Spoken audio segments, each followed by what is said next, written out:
Hey guys, it's Brittany Wagner from Last Chance U. You're watching Ref the District. Do you have your pencil? No.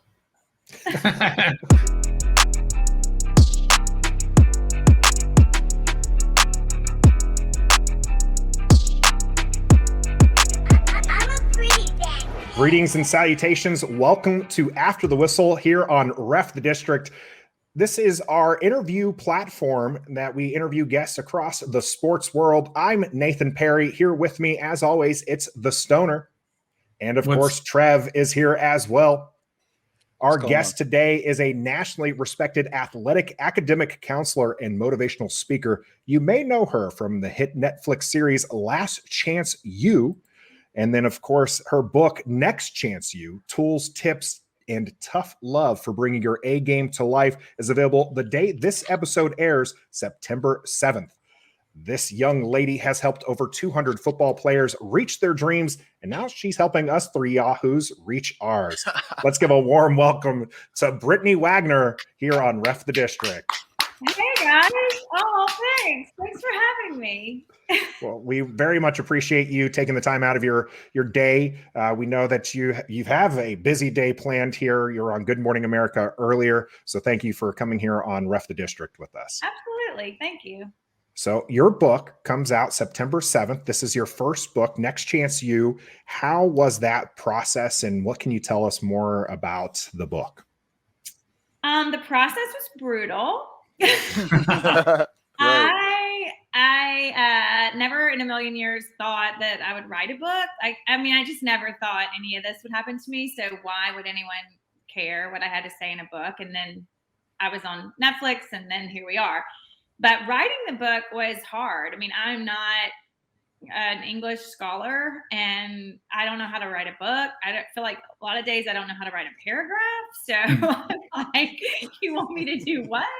And right. So I'm like, and all of a sudden you have a book contract, and like they want me to be the one that actually writes it. And I remember like sitting down, like, and I had deadlines, and I mean, you got people depending on you to get the job done. And I remember like sitting down, like, okay, I'm going to start.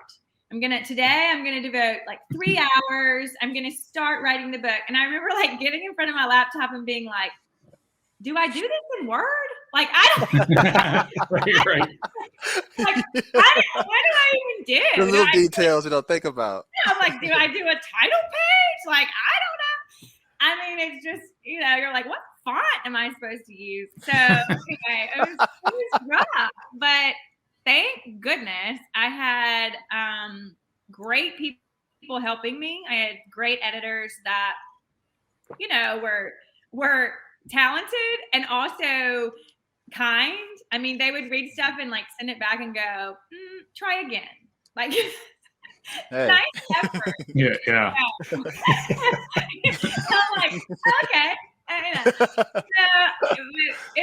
All those things you were doing to your students for years, all of a sudden they were playing it back to you. Like, okay, like, that was a good first attempt.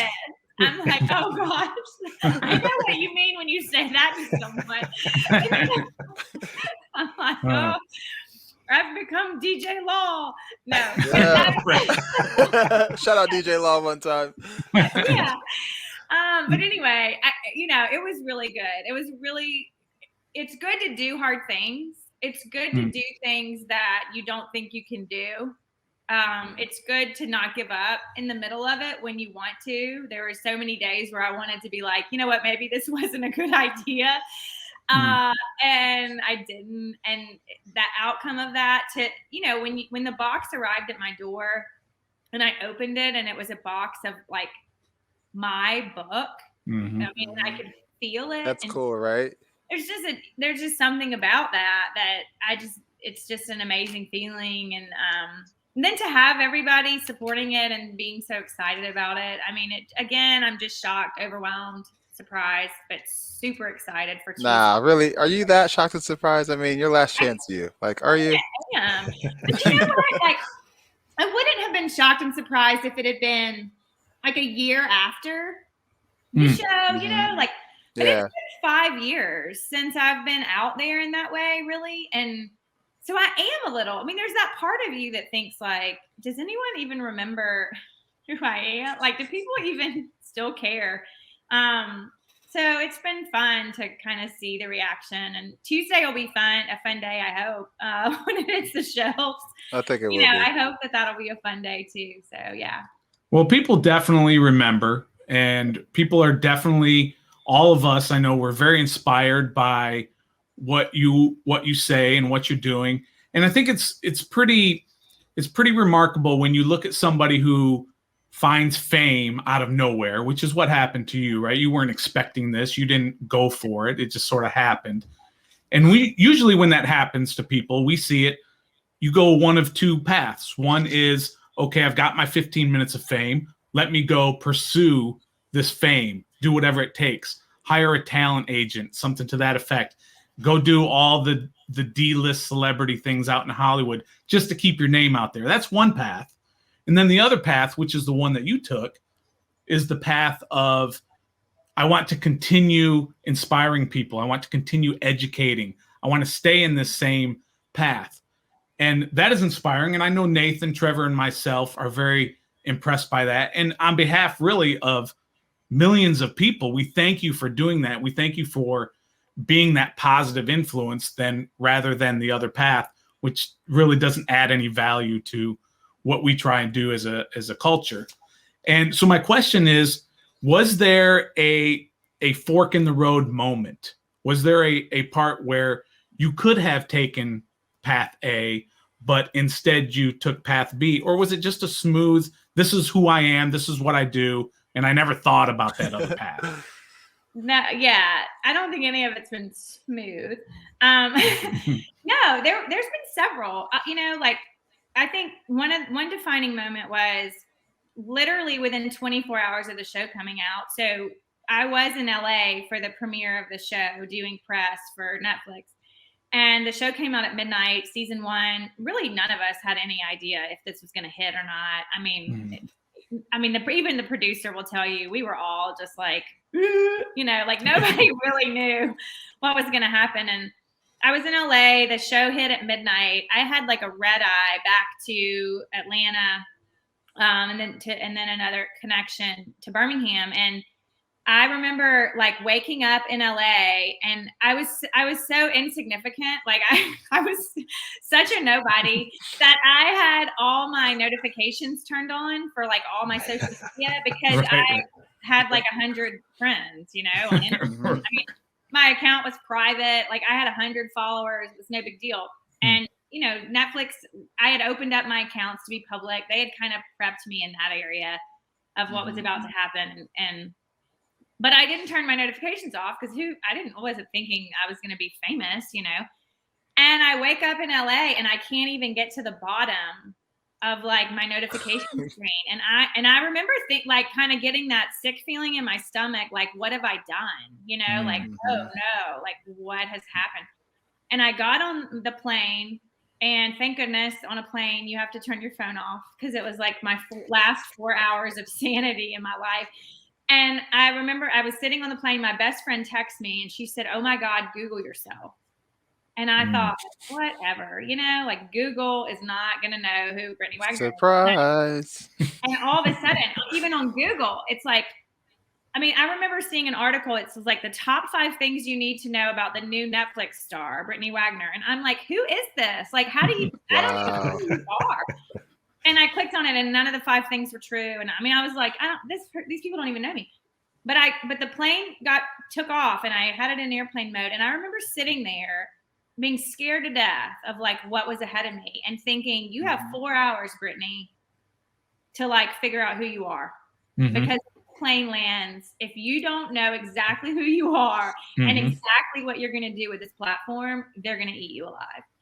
Yeah. And I sat on that plane and I kind of mapped it out, like with a piece of paper and a pencil, no lie. Like I kind of wrote down, like, this is what, if I blow up, like this is what I want to do with it. And part of that was not get sidetracked, not get pulled off course. And I wanted to take that platform. Honestly, if I'm being honest, I felt like Netflix had used me in a way Mm-hmm. Sure. I didn't get Oh paid. yeah. So I felt like Netflix had used me, I'm and about so to there was unsubscribe right now.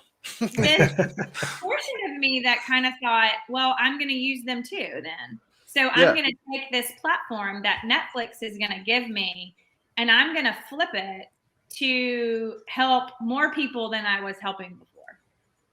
And that's kind of what I did with it, and what the goals were, and what they've been all along. Now, I won't lie. I did want to be on Dancing with the Stars, like really, really badly.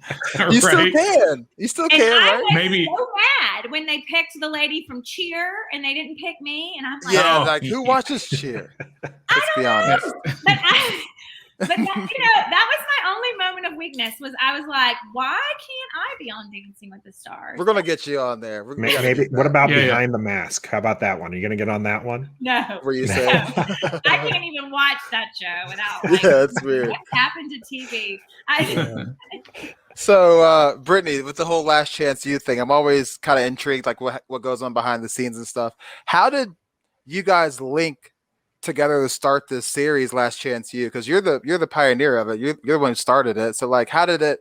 Did they find you, or like did somebody from your team or the school reach out and say, "Hey, we want to do this. Can we use you, Netflix, as a platform?" Like, how did that come about? Yeah,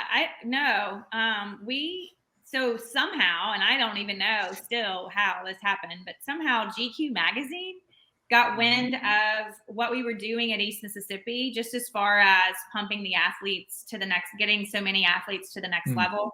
We had Chad Kelly at the time, who was kind of a famous quarterback. Yep. Oh yeah. And they were intrigued with that whole story. So GQ magazine did an article on our program. We had a writer who's featured in Last Chance You. He's right at the beginning in episode 1. He's leaning against the Yep. post. Yeah. He talks about LeGarrette Blunt and somebody else making it. Yeah. Drew Jabera. And so he's the guy that wrote the article for GQ magazine. They produced that article, and then Netflix got wind of that article, and it was from there that Netflix reached out to the school about doing the show. Funny story, I was cut from the article. So he followed me around for about 6 months, Drew did, to write a portion of the article about me, my work, the academic side of college football. And GQ magazine decided to cut that portion out, saying that it didn't appeal to their readers. And so they cut me completely from the article. So I wasn't even mentioned in the article. I cried on the floor of Books A Million when I figured that out. And so when Netflix decided to do the show, they didn't even know I existed.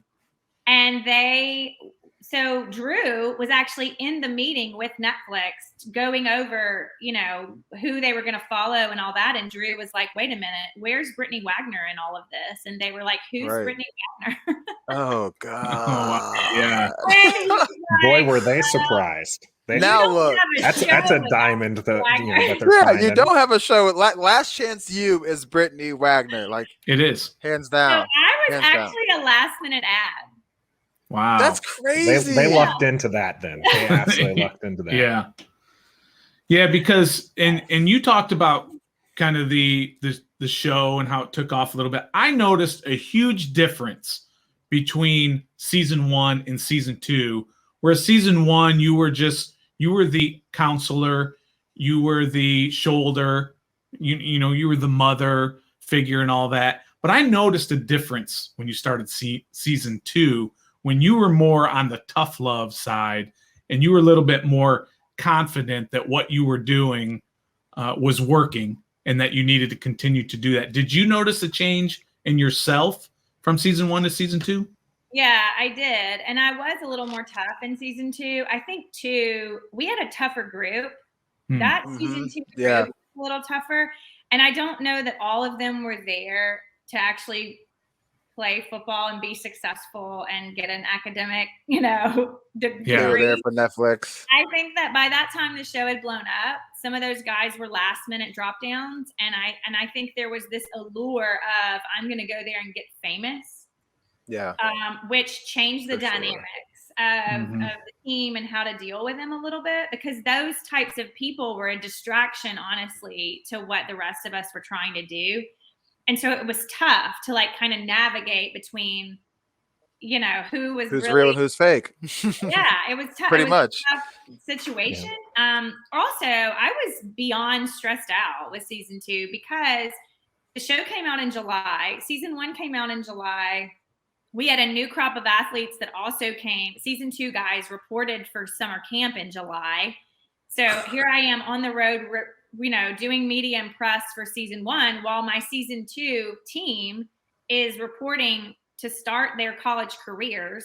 Mhm. I'm trying to make sure that I'm everything I need to be for them. And then I'm getting inundated with emails, all the fan stuff, interview requests, all that stuff. We have people randomly showing up on campus, like driving from South Carolina on a motorcycle to meet Brittany Wagner and like walking in my office. And it's like, That's not cool.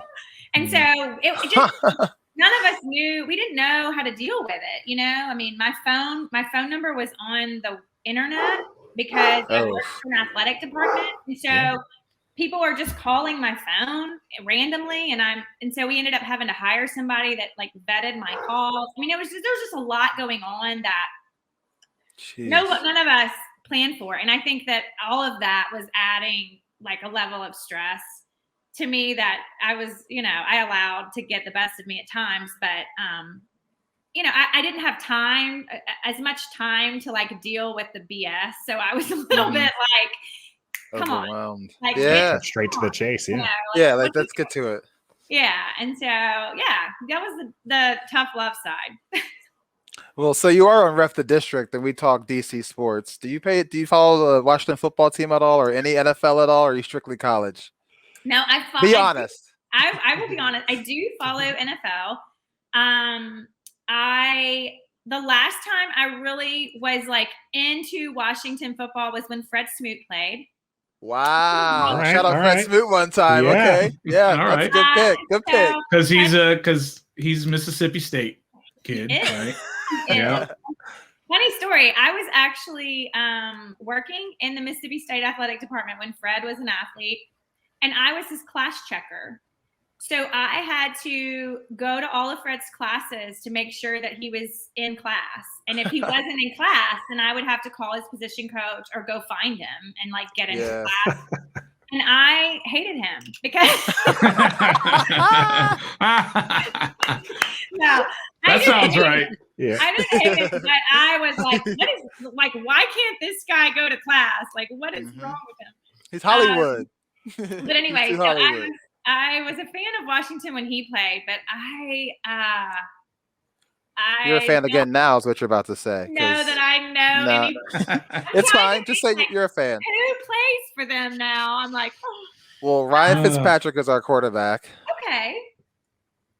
That's it. Okay. He's a quarterback. That makes sense. You say you follow the NFL. Logan Thomas is our tight end. You know Logan Thomas. He's the quarterback for Virginia Tech, right? Remember? No? Yeah, sure. Brittany, all I need to know, honestly, I don't need to know that you support Washington football team. I just need to know that you don't support the Dallas Cowboys. But you do. I heard you. I heard you on Talk Shop the other night. Yeah. Brittany, don't let me Prescott down. Guy, we know. Brittany, don't let me down. It's because of Dak. Yeah, I understand. Yeah, Cooper Rush. Will Greer. Yeah, Will Greer. He just got signed the other day. Yeah. I don't know who their quarterback is. Who is it, Brittany? Go ahead. It's Dak Prescott, you guys. Yeah. The Dak attack. Can you support Dak without supporting the Cowboys for us? Can you do that just for us? Just for today. How about just for today? Just for the next 10 minutes or so. Brittany Wagner loves Washington football team day. That's what today is. We'll do a whole proclamation. Yeah. Here's the problem. I've never had any guys that I've worked with directly play. Like, those are the teams that I typically get invested in, or guys that I've worked with that then go play for different teams. So I tend to kind of, and then I like become fans because I get invested in like their friends and their teammates. And so like Seattle, I was never a Seattle Seahawks fan really then I had Jaron Reed. KJ Wright was one of mine. So it's like all of a sudden I get all these players that I actually became friends with Shaquem Griffin through like his story. And so all of a sudden I'm a Seattle Seahawks fan because it all started with Jaron, and then so anyway, and then I have Zadarius Smith with the Packers. So He was one of your students too? Yeah, no, Zadarius That's correct. is at East Mississippi. Like he was whoa. Yo, that's dope. And of course, Dakota Allen in Jacksonville. Yeah, where's Dakota? He's in Jacksonville now. Okay. Yeah, Texas Tech, and then I don't know, Rams had him, and then he's with Jacksonville, and then Chauncey Rivers from season 2 just Yep. made the 53 man for the Packers. So he's with Saw that.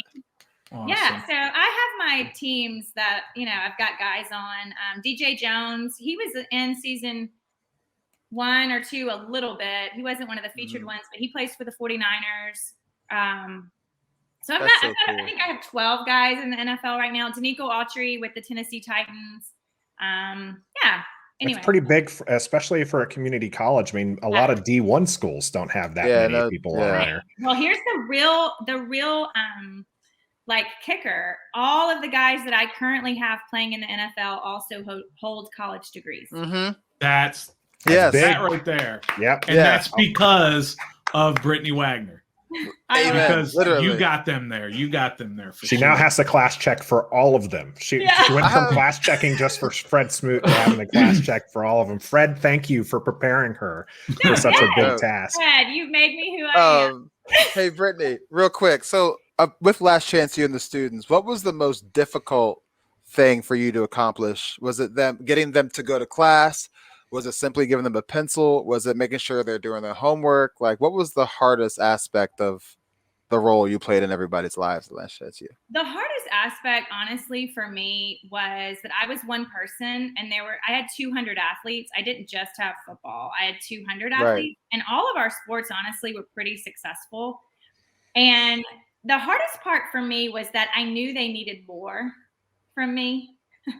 And I couldn't give it. Like, there was just only so much I could really give and do because I was one person to 200.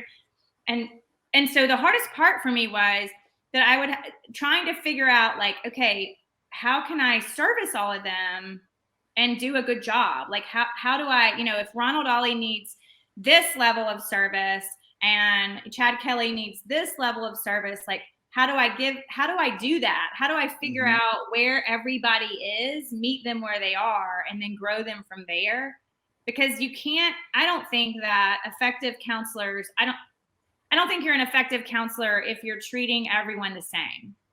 If you just have this, like, this is what I do for everyone, then I'm going to go on a limb and say, well, you're probably not very good. Because I don't think that works, because they're all individuals. And that was the hardest part, was really figuring out, what is it that you need from me? Like, where are you academically? Where are you emotionally? Where are you socially? And then what do you need from me? And then how can I do that for you, you, and you? I mean, and so it took a while. I mean, and in junior college, you don't have a while, because you only have, like, our football team, I would only have them for 3 semesters because most of them would graduate early. And so you don't have 4 years to figure out their personality and their needs. You've got about a month, really. I mean, because if you get through summer and you don't have that relationship, you might have already lost them, their freshman year. And so you have to learn quick. And so there's so much, you have to be so aware and on your toes at all times, like watching what's going on to figure it out quickly. And did you take it personally when, for example, you would keep an eye on them, you'd say, make sure you're going to class with a pencil, and then they just walk right past the class and go home or whatever? Did you take that personally when they would do things like that, where you would give them that advice, or they would say, yes, ma'am, yes, Miss Brittany, I'm heading to class right now, and they just walked right wasn't it DJ Law in the first season who took a pencil from you and then walked right out the building, and you had to chase him down? Yeah, you had to chase him down. Shout out DJ Law one more time. Shout out DJ Law. It was probably DJ or Isaiah. It could have been either one of them. Yeah. Either one of the two. No, I don't know that I took it personally, but it was always that reminder to me of, like, don't believe a word they say. Like, right. Follow up. That, like, I have to be one step ahead of them, because like, and I used to tell them, I've been doing this for 15 years, guys. Try Right. me. Like, Right. try me. Look, there And I she used to goes. say, like, you are not the smartest student athlete that's ever walked through my office. Like, I guarantee you, whatever you think you're cooking up, somebody before you already tried. So, like, come on with it. But but they, There you go. and I used to, but it would remind me that, okay, Brittany, yeah, like, you needed this reminder. Of course, he just walked right through the door. You're not one step ahead at this moment. And and then sometimes it would make me sad because I would think, you just have no idea. You don't know what you don't know. DJ, Isaiah, like the guys that were Cam Carter, like, you don't know what you don't know. And if you would just listen to me and do half of what I'm asking you to do, I will get you where you want to go. But I cannot get you where you want to go if you will not do anything I'm telling you to do. And it's frustrating, Yeah. Well, we mentioned about 12 people that are in the NFL currently, and I would consider those success stories. But what do you consider a success story as an academic advisor to these sports individuals? And then, what is that? How do you define that? And then who would be your person that you'd be like, this is my greatest success? Ooh, greatest success? I don't know, but Ref the District is the greatest success. I don't know what. We're work in progress, to be fair. Success story. For me, there were so many guys that you meet them on day one and you would go, oh wow, I can't. No, I mean, like, there would be guys where I would think, like, yep, no, I'm not that good. Like, can't do it. Right. And then then you do it. Then you do it. The relationship would click. A bulb would turn on in his head. I would get belief again that, okay, maybe we can't. And then it would happen. And it may not be the story. Like, he may not be playing, for the Green Bay Packers or have played big time D1 football. But the fact that he got out of scuba and went anywhere is close to a miracle, and those guys are, to me, just as big success stories as Zadarius Smith is. I mean, because they were coming in on a different playing field than he was, and I mean, it was harder to get them out. I mean, so there's a lot of guys. I have so many former athletes that are teachers and coaches now, which cracks me up. Right. And now they're getting the same treatment that you had to go through. Karma. Like, this is called karma, folks. Yep. Yeah, and that's awesome. But I love that, that, like, that's where they are, and now they're mentoring young people, young athletes. I love that. I actually have 2 former guys that are coaching at East Mississippi right now. That's cool. I was their counselor when they were there, and now they're back coaching. I have several, like, I had an athlete that played on our 2011 national championship team, and he called me years later, and he was hard. He was a hard case, came from a really hard, rough neighborhood, like, just hard life. But he called me one day and he said, Miss Wagner, I don't know if you'll be proud of me or not, which kind of made me want to tear up. And he said, but I just wanted you to know that I'm a truck driver. And he said, and I absolutely love it. I've never been this happy in my life. I have a steady paycheck. I have insurance. And I never thought I would get to see anything other than Mississippi. And I have been to all 50 states. Or all, That's all, cool. Yeah. And I'm like, and I'm sitting at my desk, and it's like, there's that moment of perspective where you're like, you know what?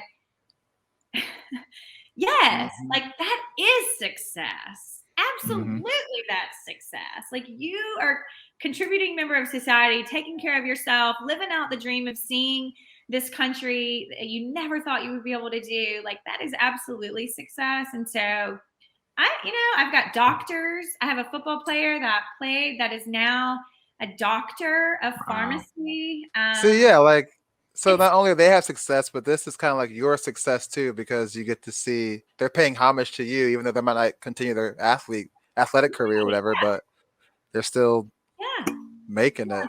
And some of them, that they never wanted to continue their athletic career. It wasn't their dream. It wasn't their goal. And And they did what they wanted to do. And so it's always fun to see where they are and what they're doing.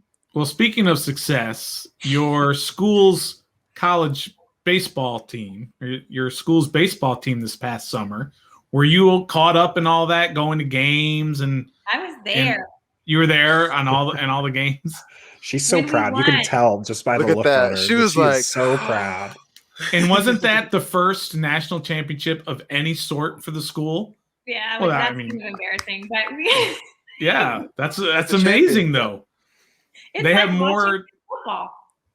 Yeah, right. Just kidding. Yeah, right. Wow. All right. Thanks, Brittany, for coming on. I thought we had an agreement, Brittany. I thought we had an agment for the next 10 minutes or so. You were going to support the team. Here's the proclamation that we made for you. No more proclamation.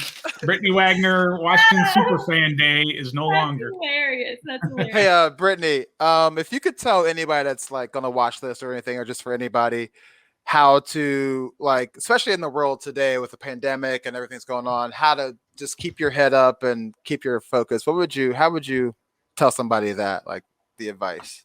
I think that I think first of all, what you focus on expands. It's just fact. So I always use the example of a basketball coach yelling. I always love watching basketball and hearing what the coaches say, because when a basketball coach is yelling, don't foul, don't foul, don't foul.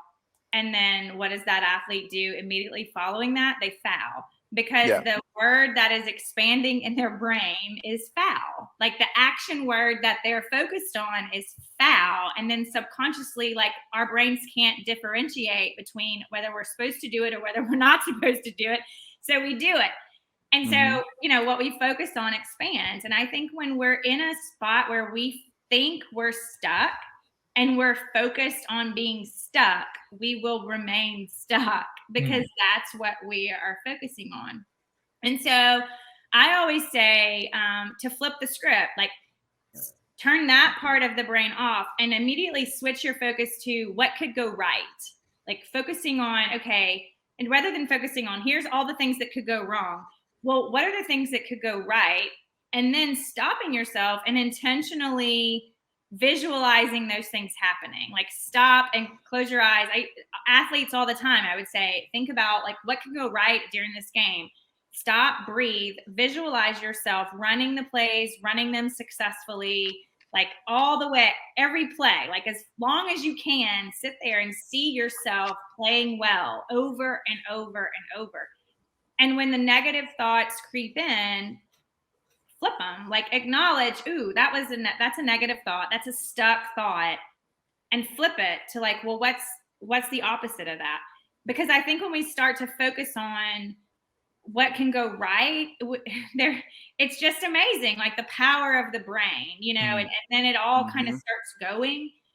But we get so super fixated on all the things that could go wrong. I think one of the things that we can do to help ourselves focus on what can go right is to realize, well, what are our distractions in that area? Like for me, I don't need to sit in my house and watch the news every night. I get, it depresses me. I get like, oh gosh, like, am I okay? Am I okay? And so I have this rule, like I will watch the news one night a week, 1 to 2, but I can't watch it 5 nights a week, because by the 5th day, I'm a mess. I don't need to be on social media like all the time. I don't need to read the comments. I made a mistake this morning. I read the comments, but like I don't need to read the comments. Like, I think we have to know, like, what are our boundaries that keep us unstuck? And then you've got to put things in place to like make yourself follow those boundaries. And to keep yourself on that mindset of, well, what can go right, rather than thinking only about what can go wrong. I don't know about you guys. Smart. I'm ready to run through a wall right now. Yeah, bro. Let's go. What I'm saying. Let's go. Give me a uniform. Two of us are prepared with our pencils right now, so we're definitely ready for that. Brittany, I got off work. I had to get off work and rush home to do this, so I was like, I wasn't all the way there, There but you I'm go. here. I'll let you have a few of mine. We'll I got a make whole sure bunch. he is better prepared. Bad friends you have? You got some bad friends. He's got a Oh, let me tell you. like help you. I had a bad mic, and then Stoner, the one with the polo, got a new mic and gave me the Amazon link to get this mic. But he already had this mic. He could just sent me his old one, but he made me buy a new one. He was These setting guys. him up to make sure These that he's self-sufficient. Brittany, That's is right. what it was. So you I would say have been pretty successful so far. You got the book coming out on September 7th. What can we pencil you in for future success? What a good little segue there. Yes. What can you pencil me in for? Well, honestly, I don't really have a plan. Well, okay. This book has been all consuming. So I do have a book, kind of a book tour, I guess, that we have put together. It starts Tuesday here in Birmingham. And then I will be signing some books in Nashville this weekend. I'll be at the Georgia-South Carolina game. The next weekend, I'll also be signing books at Ole Miss, an Ole Miss game, an LSU game, a Tennessee game. Dang. So I will be doing the college football circuit, I guess, this fall, Very doing nice. things at some surrounding schools. So that'll be fun. And then, I mean, it's just book for the next couple months. After that, I am a professor at the University of Montevallo still. So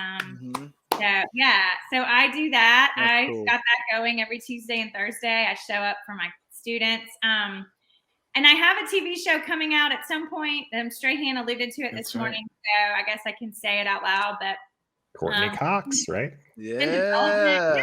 And Courtney Cox will be playing me. So hopefully about the time that this book stuff kind of wraps up, maybe we'll be diving right into that. I don't know. How was that? Good morning. How was that this morning? Were you starstruck or were you like handling like a boss? Well, I know Strahan, so I wasn't starstruck. Oh, wow. Oh, You know yeah. Strahan. Just Whoa, kind of casually sorry. dropped that Did you one hear too, that? Well, right? see, I know Strahan, so like, Yeah. you know. Big I time. know, snotty, wasn't it? Well, Strahan's an executive producer on this TV show. Like he's the one that Mhm. really started this whole TV show. He is. I'm gonna tell you, that guy's the real deal. I didn't know if he was the real deal. He's the real deal. But so I wasn't necessarily starstruck by him. I was starstruck by the whole Good Morning America thing, and it's super stressful.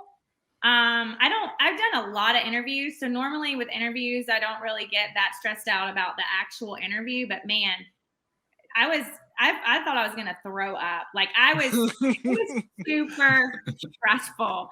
Just the whole, like, it's like you got people in your ear and you got people and it's like getting there and it's 4:00 in the morning and you're like, oh my God, it's just a lot. And So were you said that was there the live? fastest 4 minutes.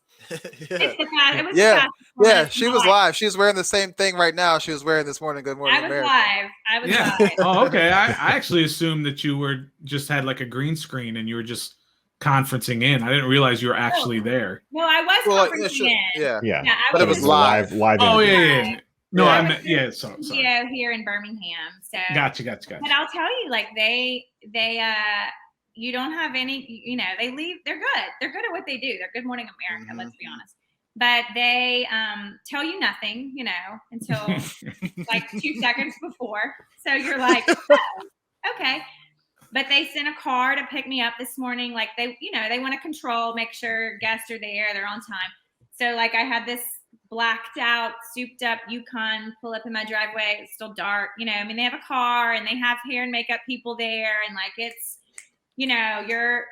and it's crazy. And I'm in Birmingham, but I felt like I was in, New York and you go in and you don't really know. I'm like, is Strahan doing the interview? Can anybody answer? Right. Are you sure it was Good Morning America, or was the U.S. Yeah. government that pulled you into a building? Did you hear what you said earlier though? Courtney Cox is playing Brittany Wagner in a television show.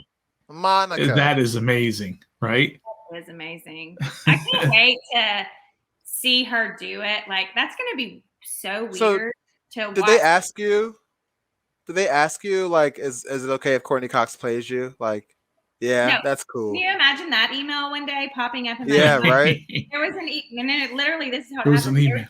email. Email from Michael Strahan's team. That was like the subject line or something. And I'm like, okay, yeah, right. And I click on it. Spam. This was, like years ago, a couple years ago. And I click on it and they're like, hey, this is so-and-so, Michael Strahan's blah, blah, blah, blah, blah. And they go into, Michael has a production company. He wants to buy that we want to buy the rights to your life story. Courtney Cox is already on board to play you. We would like to have a Zoom meeting with you. And it's like, and I'm like, what? Right. Is this for real? And I totally Right. expected to like log into Zoom and it'd be like 4 dudes like laughing hysterically. Right. 4 of your former students set this whole Yeah. thing up. Yeah. But it was Courtney. I'm like, oh, Wow. Cool. hi. Yeah. That's really, really awesome. You're a star. All right, Actually well- from Alabama. So she is from the Oh. city I live in now. No, I didn't know Okay. that. Yeah. So she was joking that she spent thousands of dollars in dialect school to get her southern accent to go away, and then she's got to No, she got to get it back. Got to Yep. get right back. All right. Well, Brittany, I want to thank you for joining us here on After the Whistle with Ref the District. She is a real one, not just Michael, but Brittany Wagner is as well. Her book is coming out on Tuesday. It is Next Chance You, Tools, Tips, and Tough Love for Bringing Your A Game to Life. And again, it is available September 7th, the day that this will air. Brittany, thank you for joining us. I'm Nathan. That's Trevor. And that is The Stoner. Until next Thank you time, so much. be a fan. Be a fan.